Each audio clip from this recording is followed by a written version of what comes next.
भैया ये संभव नहीं है। हमें लोग के बैठे के कभी लोग खड़ा करे वाला लोग हैं। अब बताई हूँ करे के कहीं कि तू बैठ तो के मुड़िए पर बैठ जाई है ना हो। तू जहाँ बाड़ा ध के धैले रही बाबू तनी मुनी जे चुक भइल ते रॉकेट खानी चंद्रयान पर चल जेबे। तो ध्यान दियो आराम से। अब ओकरा ऊपर मत जा ना तो डायरेक्ट ऊपर निकल जीबो। ओने कोनो रास्ता नहीं है। देखा बाबू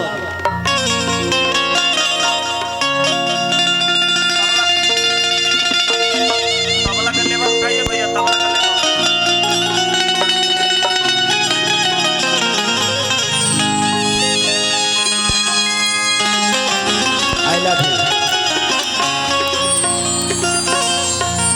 हो हो हो हो हो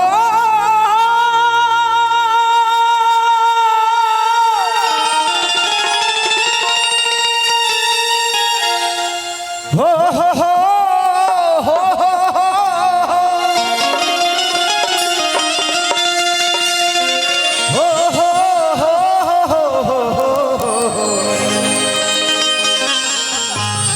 देखो उसमें बांस निकला है, अंदर ले लेगा बसवा। देखो देखो कहत नहीं हो गिरी गिरी एक नंबर मिस्त्री बा बाबू। LIC करा के चढ़ल बड़ी रे। हाँ तो आधार कार्ड घरे छोड़ दी लेके मत जी ऊपर। कि जय गणेश मंगल करना विघ्न हरो गणदा एक दंड करी बड़ी बदना सीधी करो मम का।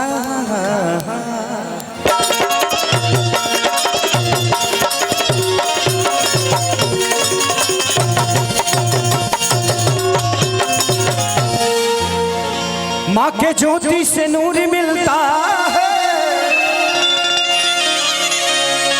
सभी के दिलों को जरूर मिलता है। माँ के दरबार में जो जाए खाली हाथ उसे कुछ ना कुछ जरूर मिलता है।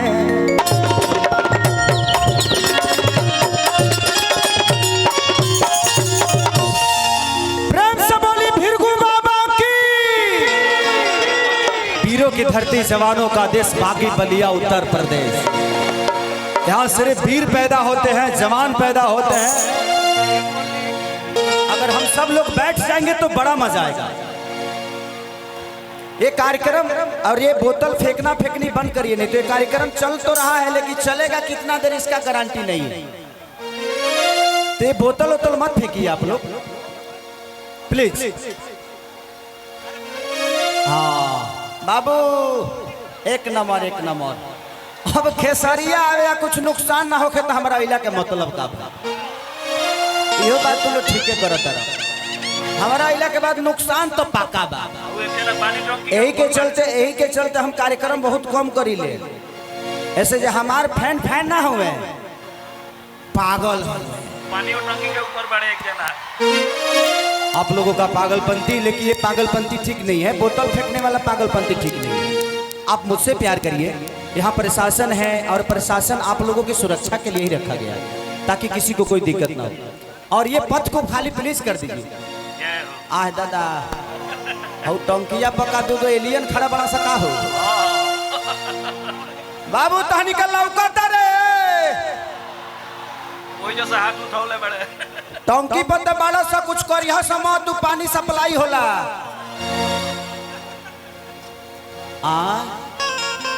क्या नाम है बेटा?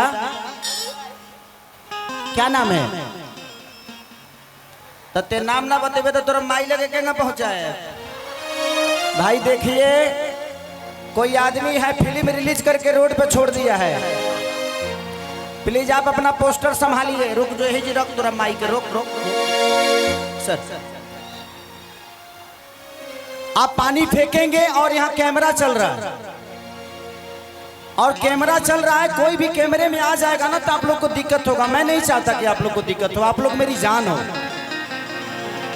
प्लीज बोतल वोतल मत फेंका करिए भाई। ये जिसकी भी बेटी है भैया, प्लीज आप अपने बेटी को स्टेज से लेके जाइए। बेटा चिंता मत कर, तोर बाबूजी तोर भाई ले के चक्कर में पड़े हैं, ते बहुत डिस्टर्ब करत हो के से तोरा कहना छोड़ के निकलल बड़े काम पर तहार ही। हाँ हो जी जो तोर मौसा बोला तेरे जो हो जी बाबू मौसा लगे मौसा नया नया मौसा बड़े तोर तो पानी पियोत रहो। तो आज कलाकार का महा उत्सव है, आप लोग तो है ही हैं, हम कलाकारों का भी महा उत्सव है। तो दिल से सारे कलाकारों को मेरे तरफ से भी प्रणाम है कि आप लोग अपना प्यार खेसारी को ऐसे ही देते रहिए। किस्सा चलता रहा कि भीड़ लागल बड़ा पारी तो पूजैया होता है राजा। एगो गाना हमार और शिल्पी के बड़ा हिट भइल रहा कि हमरा राजा के दू ताला पटबल खिड़की हवा झुरु झुरु लागे। यही लय में कहे के बाद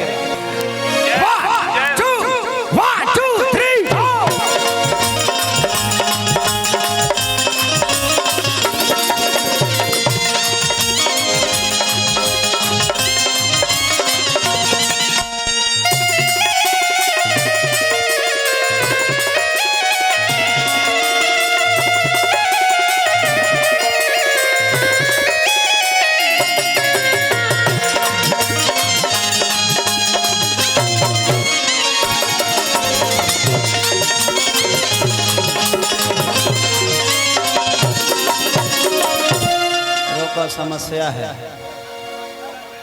ये पथवे जो है ना थोड़ा सा खाली कर दे, नहीं तो दुल्हा दुल्हन हमारे आ नहीं पाएंगे। आज जिनके वजह से हम लोग यहाँ पे पधारे हैं, आप सबका आशीर्वाद लेने के लिए आए हैं, तो इस पथ को थोड़ा खाली कर दीजिएगा ना तो दुल्हा दुल्हन को आने का हो जाएगा।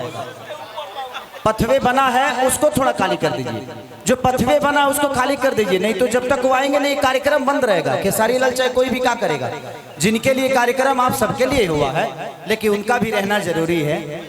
वो भी खेसरिया को देखना चाहते हैं, ऐसा थोड़ी है कि चलता दरबार बाबे भक्ति के लहार तब पूजैया होता है राजा। तो सजलता दरबार हरे सजलता दरबार भक्ति के बनहार तब पूजैया होता है राजा।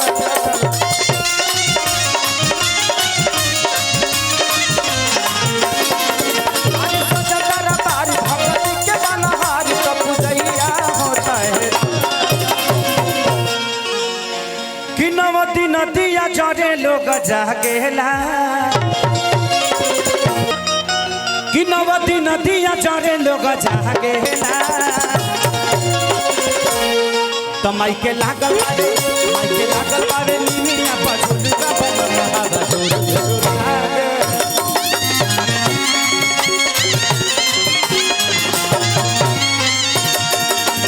लागल बारे निमिया पछुलगा बनवा जोर जोर।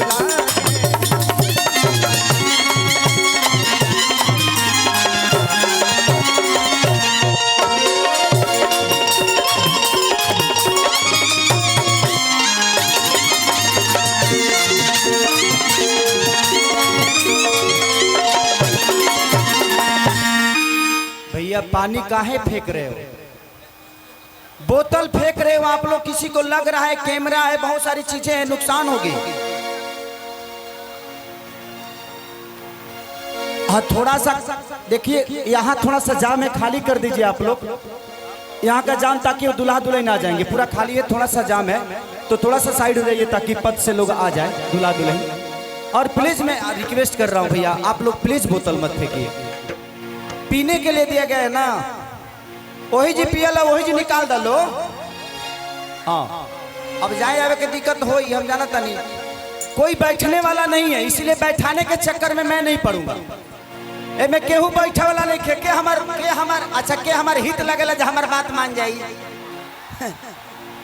सभे तो हमार खेसरिया खातिर पागले बा, के करे कहीं आई लव यू तो माई के लागल बाबे निमिया पर झुलुआ बनम हवा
चिड़ई उड़तिया ना ना ई देखतिया जे के बोतल के कैच करावता आ जहाँ धरैला लो कि धराइले रह जाइबा लो तो ध्यान देवे के काम बा।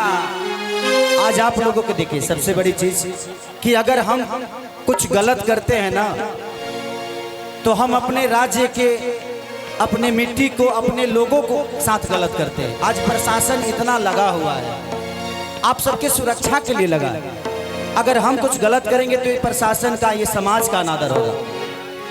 नइखे सुनात ए भाई बोलो कि सुनात नइखे पर का कहीं हो तनी हे साउंडवन में बढ़ा दो हे साउंडवन में हाँ एमे बढ़ल बा तब जौन ऊंचा बा ओमे बढ़ावा जौन ऊंच बा तनी नइखे सुनाते से बोतल फेंकत ना हो। हाँ ना ठीक बा तो खेसरिया के देख ले ओके तू लोग जिंदा खेसरिया के देख ले लो। औरतिया कहतिया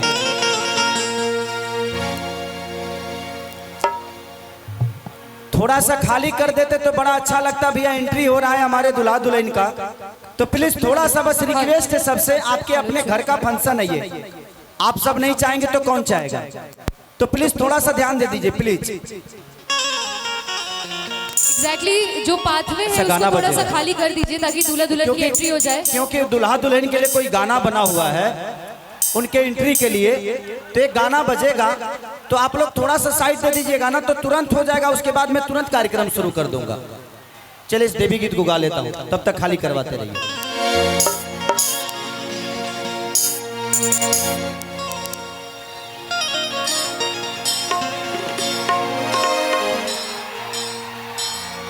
कि माई रौर दया होई इहे बाटे आसारा पूजा करे खातिर आइल बानी बलियारा सारा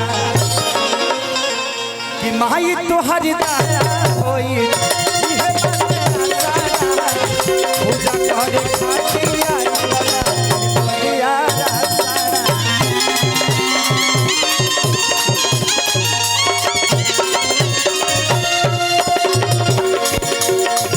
माई तोहर पूजा इहे बाटे आसारा पूजा करे खातिर आइल बानी बलियारा सारा।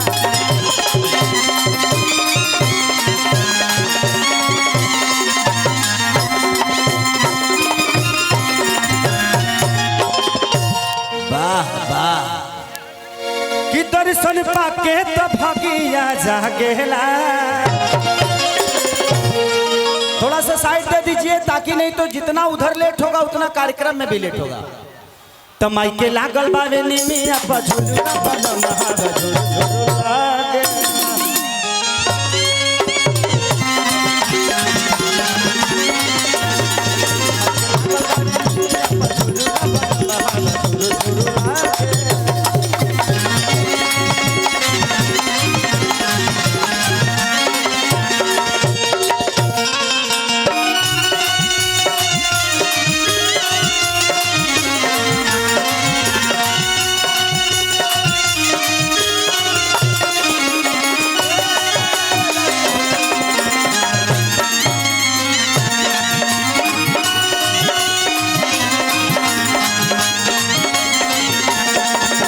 के लागल बाबू